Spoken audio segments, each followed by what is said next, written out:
Alright guys, sorry it's been so long. Been a rough couple days. But let's get through this skill section video and then I'm going to work on the node 10 video tomorrow morning. So for node 8, we're going to use the default raid team. We're going to get through the node as cleanly as possible because we are going to be reusing this team for node 9. For runs above 3 million score, particularly if you're going to run the immunity Scourge, we're going to have to sub in Zemo. Then for node 9, we're going to use a strong burner team to take out the bishop. That's very important. Then we're going to clean up with, again, the default raid team, or we're going to sub in Zemo again, particularly if we have that immunity one on, which is very, very difficult.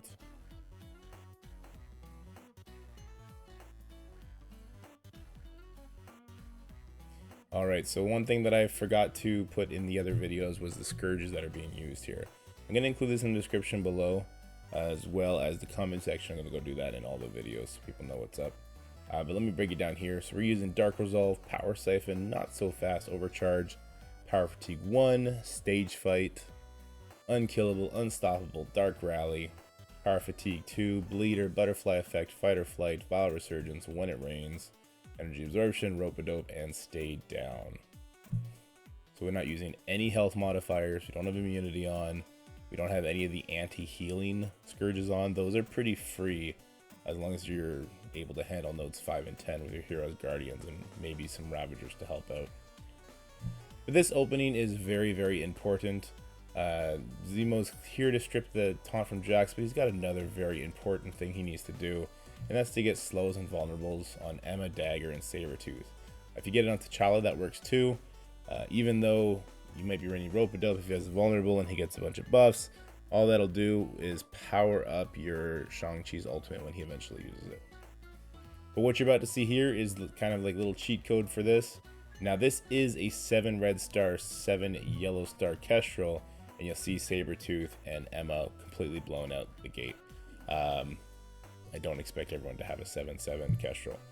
But what you can do, and I know this works because I have done it on the same Scourges but with 70% health added in, is put Striker on your Kestrel and use the Striker attack on Sabretooth. If you just knock out Sabretooth, the wave drops in and you get to do this little thing we're about to do nonetheless. So that is how I got through my last run, is this exact same thing with 70% life on, which is a crazy hard multiplier. So the next wave spawns in, and now we have a buffed up T'Challa we can take out, and we'll do just that. And yes, if Cloak gets his ultimate off, you're just not going to get through this node clean. It's very difficult with all those debuffs. Your only cleanse is Shang-Chi on this team, and he only takes, I think, 2 off for skill, so it puts you in a really bad spot. Just make sure you have a mental note. Negasonic and X23 are both fortifiers. If you're running Rope-a-Dope and Butterfly Effect Scourges, if she's vulnerable, either one, and they use their ultimate, they're going to buff Madeline. Madeline does spawn around them like crazy, and Madeline is an absolute beast and hard to deal with. So this looks a little too quick, a little too easy. I know a lot of people are struggling with this node. Trust me, I was struggling with this node too, especially my last run, the 416. I did eventually get through it using a strat like this. There's a lot of other little RNG checks, almost too many to mention. When you're running immunity, if Zemo doesn't strip the immunity off Dagger because she has 4 buffs, not 3, so there's 25% chance not there. To get the vulnerables on people, to make sure the slows from Zemo are pinging to, you know, a lot of damage on Sabretooth, and get a slow on Dagger and a slow on Emma, and then, you know, getting crits from your Shang-Chi. And I think in this video I had my ISOs a little flipped around. I had Striker on Shang-Chi, Striker on Captain Sam. I don't recommend that. I do like Striker on Kestrel. I like Raider on Shang-Chi and Raider on Captain Sam, because their big damage abilities are their ultimates, and then they're blinded, so they're not really doing a Striker attack at that point. And yeah, I like Striker on Sharon, and Zemo obviously needs to be a Raider, so he's getting multiple vulnerables on his ultimate. When you're dealing with this node, make sure you leave it healthy. You're going to need at least some cooldowns, in particular the Shang-Chi ultimate and the Kestrel special. You'll be able to get those up when you use your Captain Sam special. Now, Captain Sam could go before Shang-Chi in the next node, but he cannot go before Kestrel. So for Kestrel, for sure, try and get that special back up. I'm sorry if I say Kestrel Ultimate. You need Kestrel Special Shang-Chi Ultimate. And then, yeah, beware when you're trying to stall out this node. You see I'm leaving Silver Samurai for last, but he gets so tanky. The second he uses his ultimate, it's a problem. And his stun does a lot of damage as well. You see Captain Sam special was available right there. I almost should have used it. But looks like Shang-Chi's cooldowns are good. Kestrel needs one more turn for her special, and then she'll be good. But it doesn't look like she's actually going to get it. Oh, I mean, no, she is. Yeah, because Silver Samurai got that special up, and he becomes like a god mode tank. You see I'm taking a lot of extra damage. It's not very helpful if you're doing high Scourges and you need to use Zemo on the next node as well. You can't rely on Maria to hit you through blocks. But here we go, moving on to node number 9. Now we're going to do a set of burn attacks here. I don't expect everyone to have an 800k skilletary team, but even if you have like a 500k, a little bit of damage goes a long way here. We're going to throw all of it into Bishop. As long as we take him out, we can come back in with the team we had in the last node and be very successful.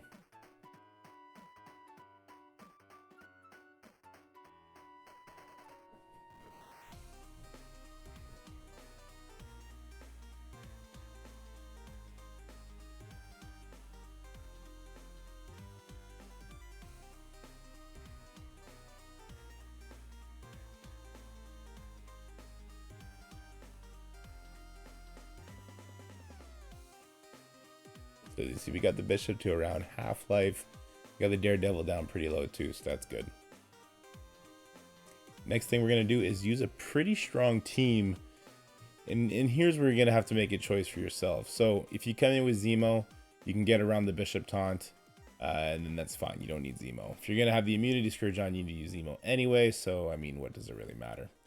But I know a lot of people doing the super high runs, doing like the 416, 417 runs, are using their main team to get the node to the second wave. And then they're sending in this team or a team similar to what you see in front of you, but with a character like Kingpin. I understand what they're going for.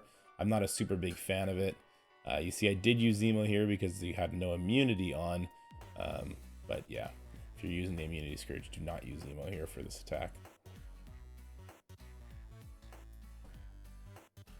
So there you go, we get through the Bishop, and now we're going to be just fine on the cleanup attack.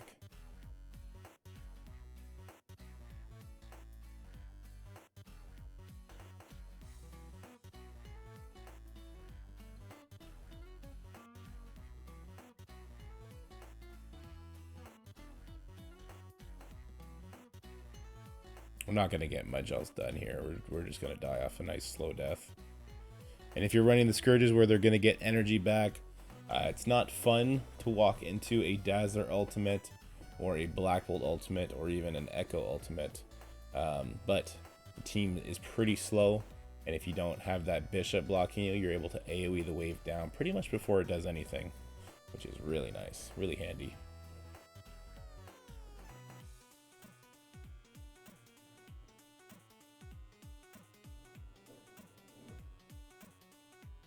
And now you're about to see the reasons why we really wanted that Kestrel special and Shang-Chi ultimate up. I'm sure a lot of you already see where I'm going with this. The unavoidable damage bypasses the taunts that the unlimited X-Men members are getting.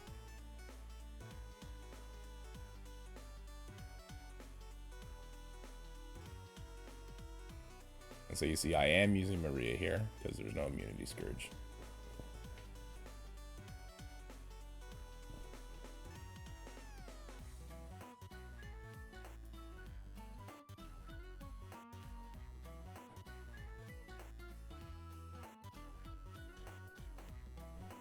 There comes big damage from Shang-Chi. He did get the offense up from Maria, which is nice. And if you can't take out the Magneto in the next wave before his attack, focus the Pyros down instead. You see this node absolutely melts. I can promise you that if you're doing the health modifiers, it is not going to look this pretty. It is not going to be this nice. But the strategy is sound. You'll just take out Maria for Zemo. You're going to bank on getting the offense up from Sharon. I believe it's 50% outside of raid.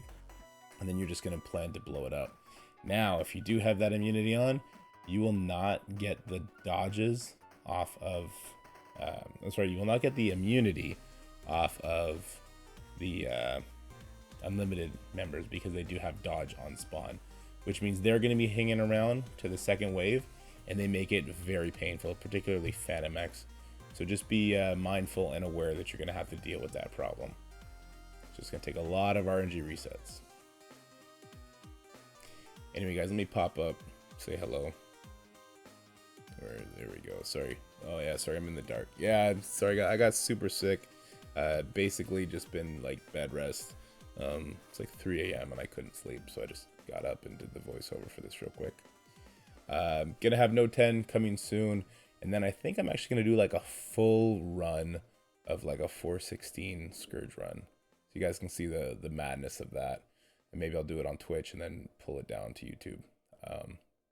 But yeah, I hope this finds you well. I know it's late, so hopefully it's still relevant to you guys.